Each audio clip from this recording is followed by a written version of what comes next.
Hey, it's Susan from Unstoppable Women in Business, and I've got a really interesting podcast episode for you today. One of the things that I try to teach my clients is that there's a lot of things you have to do to promote your business. Like there's so many places that you can go, things that you can do, different formats that you can use. The secret behind doing all of these things and not losing your mind sometimes is in making certain that you repurpose or do cross-platform type of usage when you do create a really good piece of content. And that's what you're going to experience today. If you haven't noticed on my social media or in other places where I do post, I've started something called a LinkedIn Live show once a week on Wednesdays at noon.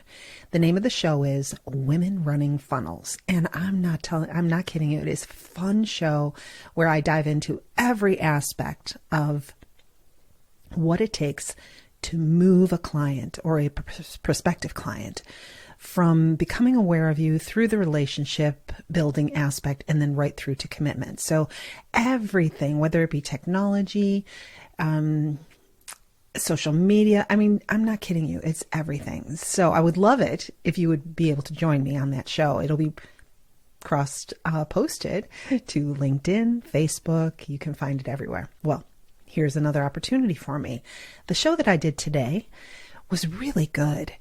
And I thought, you know what? I'm going to take the audio from that LinkedIn show and make a podcast out of it, because I do appreciate the fact that some people really enjoy the on-the-go effect of listening to a audio podcast, even though others prefer to sit and watch video, right?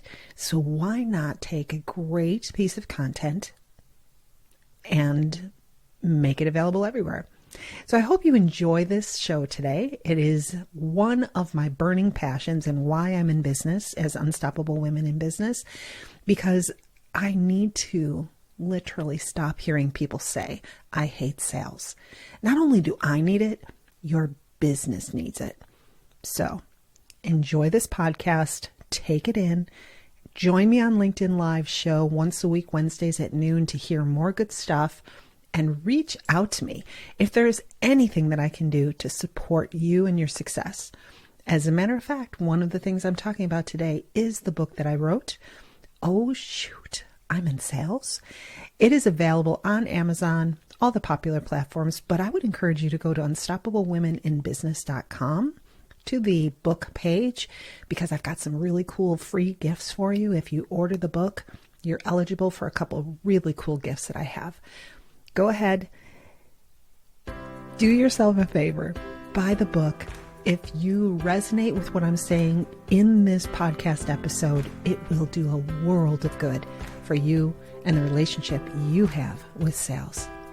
Thanks so much. Enjoy, and I'll talk to you again soon. Here's the show. Are you feeling stuck, or are you unstoppable? Are you tired of creating incremental growth in your business while really wanting to make quantum leaps? Well then, welcome.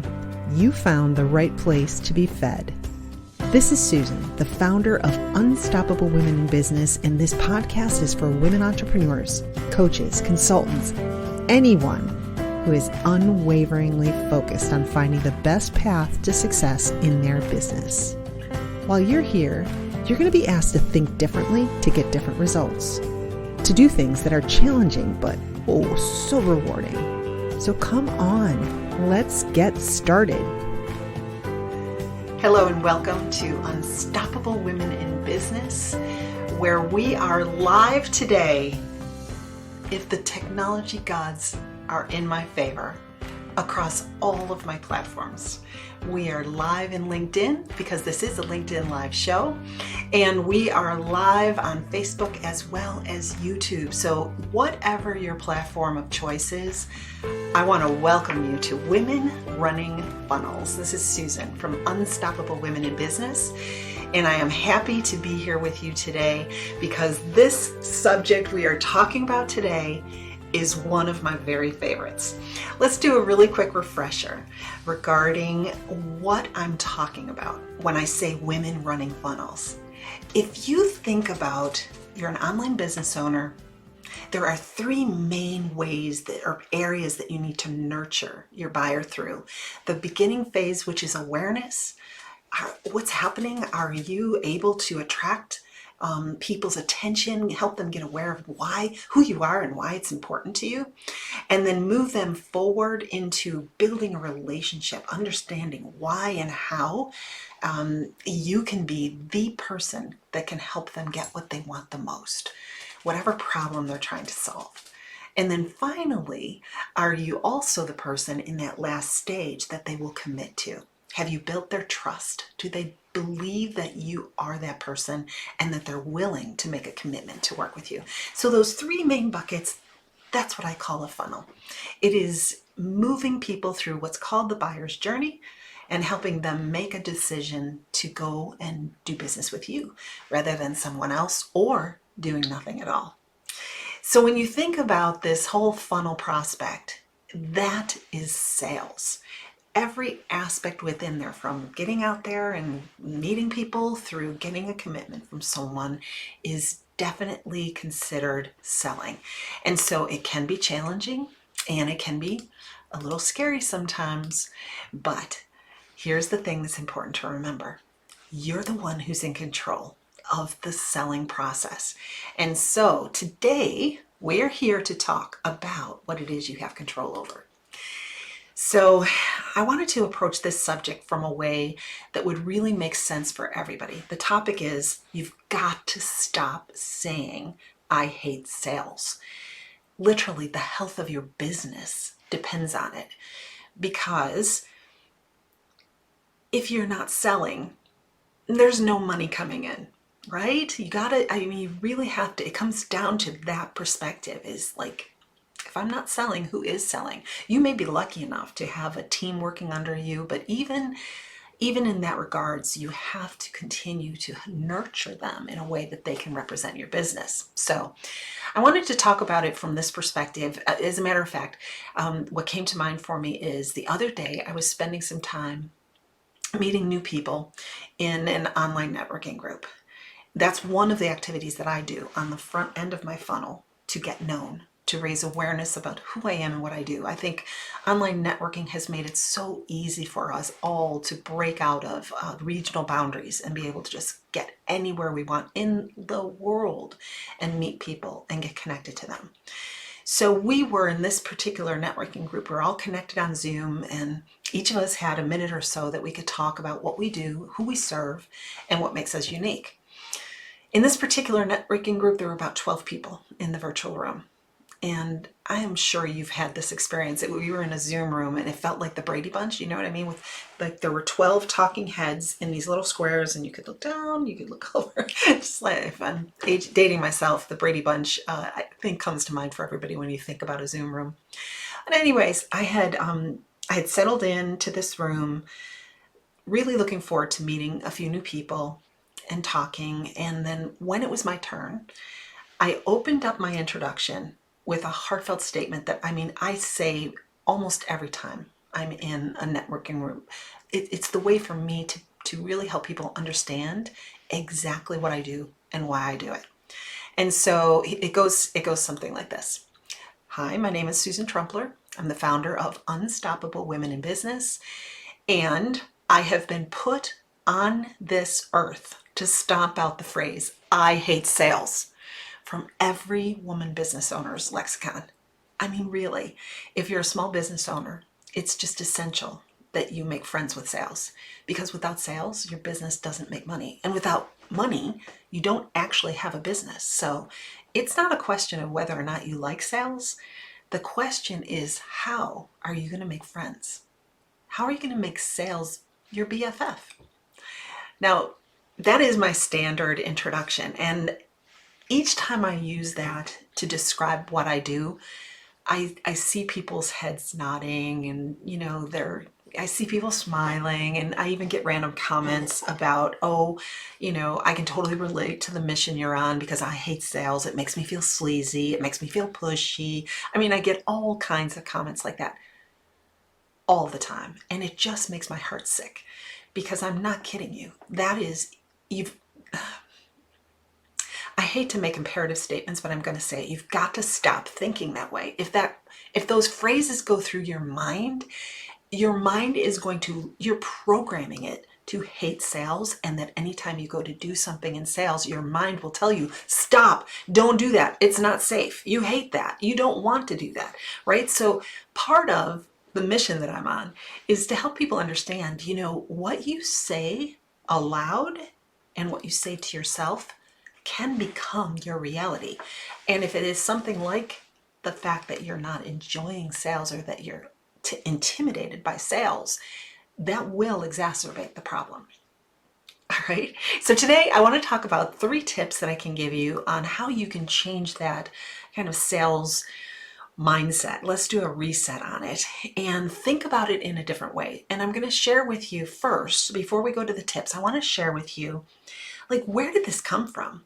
Why do people hate sales so much? I mean, when it comes down to it, no one wants to be sold. It feels horrible when you are in a situation where someone is pushing something at you. And so I can understand that there are experiences you go through where you feel like you're being sold and it feels uncomfortable. But when you think about that, that is the underpinning that drives your universal fear and distaste for having to be the someone who does sell. You see how they go together? You don't want to be sold, so you don't want to sell. And you're like, yeah, right, Susan, I get it. I get that part. But the question is, like, where did this mindset come from? Like, when did you start not wanting someone to tell you what they wanted to sell to you? So I'm gonna say that if you think about it logically, and we'll go through this super quickly, there's 2 places where this becomes an ingrained pattern in our mind around the perspective we have on sales. Okay, so the first I won't say culprit, but the first input that you may have gotten could have come from the environment that you grew up in. All right, your parents, whomever was your influencer when you were young, and their perspective about sales. So I'm going to give you a positive example first. My husband's father was in sales his whole life. He is an amazing man. He's kind, he's gentle, he was always respectful and very professional in how he approached his work. And he was very successful in his career. He had loyal customers who knew they could rely on him to take care of them. He never once, I'm certain he never once pushed or was sleazy in the way that he sold. And so his family, and even me by extension, there's just no surprise that several of his children, after living with this sales role model, went on to become sellers. Their environment, my environment, caused me to think about people in sales in a way that I saw them as very, like, upstanding and people I emulate. I would love to emulate.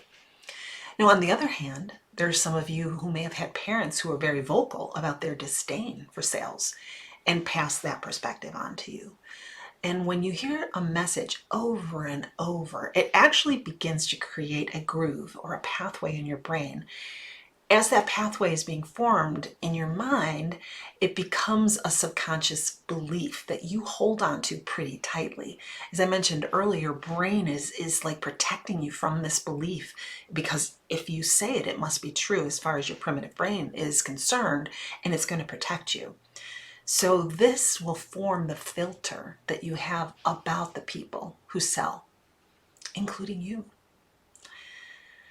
Now, the second source that I mentioned comes of your sales mindset, comes from buying experiences we ourselves have had when we've been out there buying. So everyone's been in situations where you felt that people were just pushing a little too much. They were, kind of walk into any retail store, and if a saleswoman comes dashing at you, you're like, whoa, party foul, back up. I just want to glance around here, please.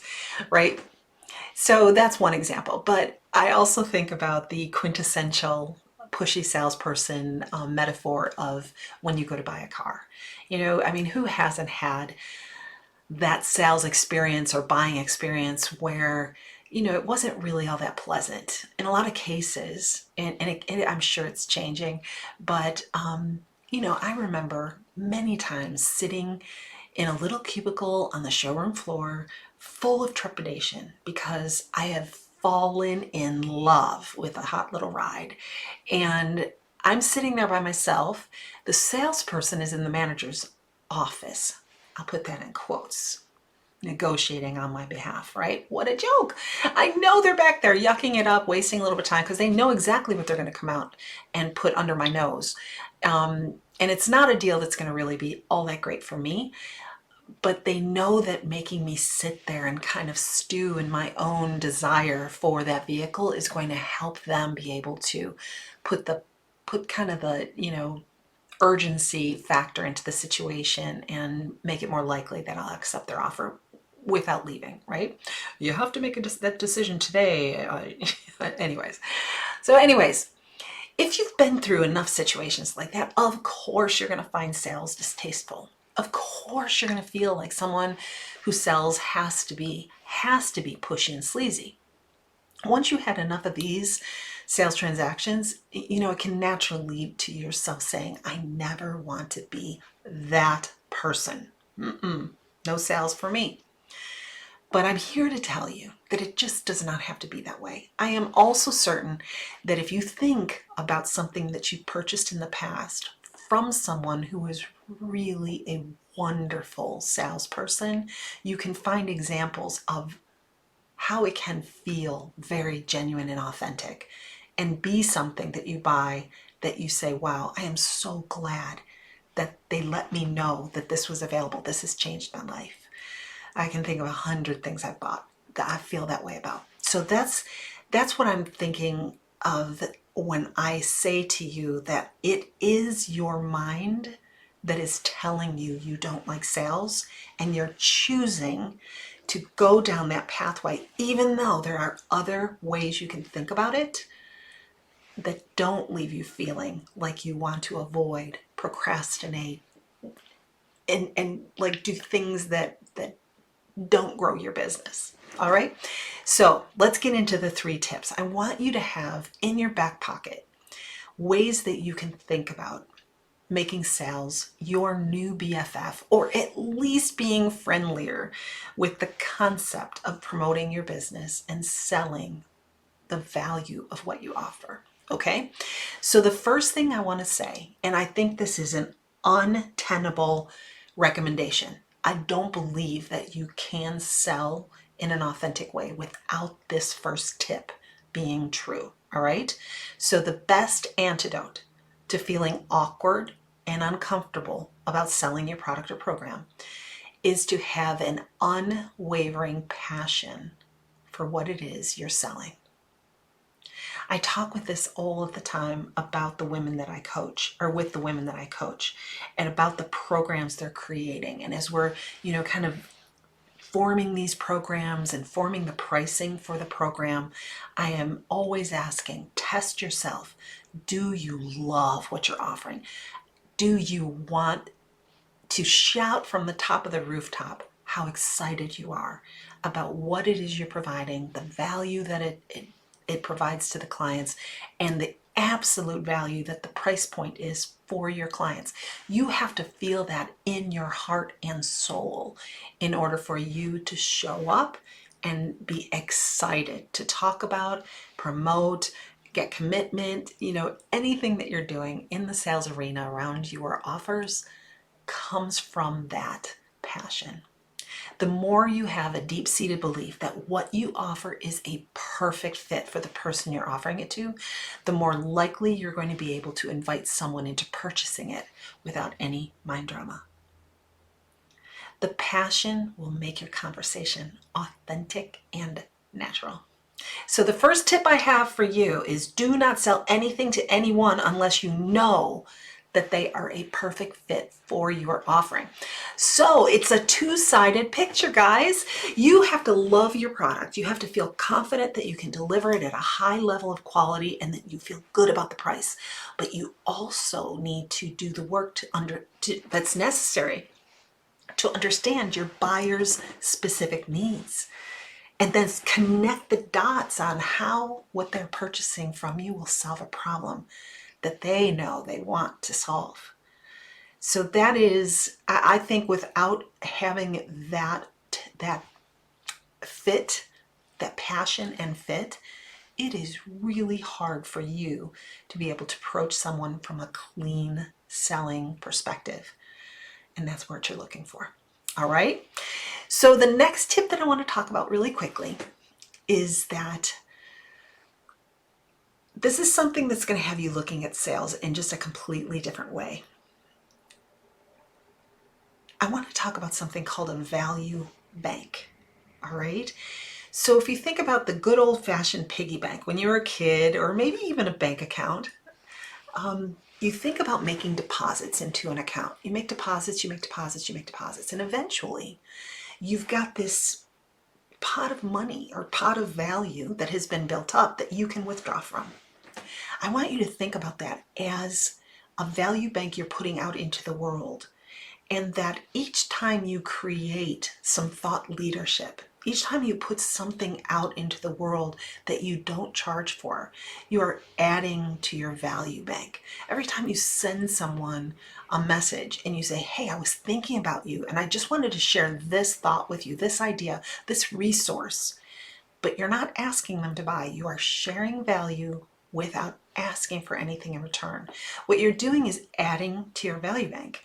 And what's happening is more and more people are becoming aware of who you are, what you offer. They see what kind of a quality person you are. They're understanding your thought leadership, and they're impressed with how generous you are. Every act you take of that, adding to the value bank, will come back to you in currency. Every deposit you make in your value bank will come back to people willing to deposit dollars into your bank account. I can guarantee you this. Now, it may not come from the same source. I may add value to someone who never turns around and buys from me. But I also may get someone, a new client, and I have no idea how they found out about me or how they knew about me. I just know that out there in the ether, I am putting out so much value that eventually it will draw in the people that I know are perfect for what I offer. So when you think about it, the second tip I'm offering you right here is become a thought leader in your industry. Give generously in ways that help people understand your unique perspective on how to solve problems that they're desperate to be relieved of. Sales is going to come naturally to you once you win the hearts and minds of your ideal clients. Value exchanges are the key. They really are. All right? Okay, let's go into the final tip that I want to explore with you. And in some ways, the one that I believe you have the most control over on a day-to-day basis and can make the biggest difference. Yet it also can be the one that's a little bit hard to overcome. All right, so your best chance to become completely confident and comfortable selling your products and programs starts with an intentional reset of your sales mindset. And here's what I mean by that. As I mentioned earlier, your sales mindset did not develop overnight. It took a long time. Whether it was your environment or your experiences, it took quite a while for you to form your perspective on sales. And it took a while to form. I'll tell you right now, it's going to take a little while to change. And one of the reasons for that is that you do have two parts of your brain. One is a primitive brain that acts on instinct. It's very quick, and it's there to protect you from harm, and also find ways for you to be happy. That primitive part of your brain is the one that shoots you the darts. They shoot the messages. Oh, don't do that. They might reject you. They might think you're pushy. They might think you're right. It's the one that's always protecting you from what they perceive or it perceives as harmful for you. Now there's this logical part of your brain, the neocortex, that is processing information, and logically it knows that, hey, if somebody says no, it's no big deal. It's not a personal attack. It is just not a fit for that person, right? So there's always this conflict going on between your primitive brain and your logical brain.